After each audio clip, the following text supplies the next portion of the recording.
A convicted murderer on the city of LA's payroll working as a peace ambassador has been arrested.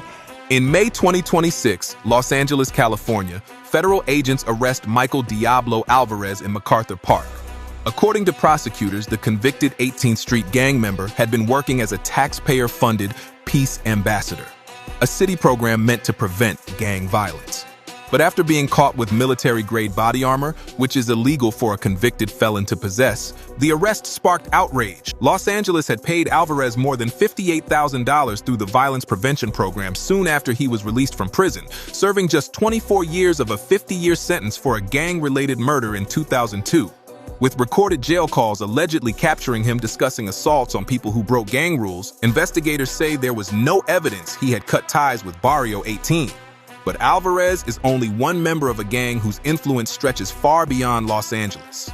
The 18th Street Gang, also known as Barrio 18, is one of the largest and most violent street gangs in the world. In September 2025, the United States had officially classified it as a foreign terrorist organization and a global terrorist group, after Secretary of State Marco Rubio said the gang had become one of the largest criminal organizations in the Western Hemisphere.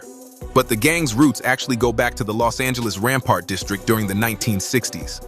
At a time when many Hispanic gangs only accepted members of Mexican descent, a breakaway faction from Clanton 14 opened its doors to anyone willing to join.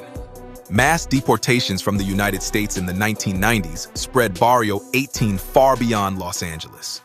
Members returned to countries like El Salvador, Honduras, and Guatemala, where fighting rivals MS-13 turned Central America's Northern Triangle into one of the world's deadliest regions.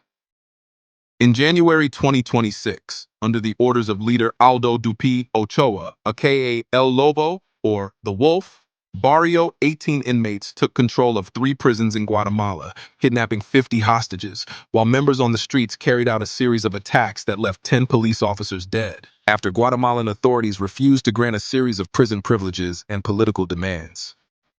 Today, investigators estimate the gang has up to 50,000 members operating across more than 20 U.S. states. And in 2026, federal prosecutors in New York proved they're still as deadly as ever. In April 2026, the gang was dealt a major blow after the sentencing of 3 of its top leaders to more than 115 years in prison combined. Jose Douglas Chino Castellano received more than 35 years. His co-defendants, Junior Zelaya, Turco Canales, and Walter Clever Pineda, had already been sentenced to 40 years each. Among their victims was 15-year-old Joshua Guzman, who in September 2016 was lured outside his Long Island home and shot in the back of the head after gang members accused him of showing disrespect. Another victim, fellow Barrio member Jonathan Figueroa, was suspected of cooperating with cops. In October 2017, he was driven to a remote area in Saugerties, New York, stabbed more than 100 times, had his throat slit, and was buried in a shallow grave. The killing was allegedly filmed and shared as a warning to anyone thinking of betraying the gang. Federal prosecutors also detailed a 2018 Queens murder of Oscar Hernandez, who was believed to be a member of rivals MS-13.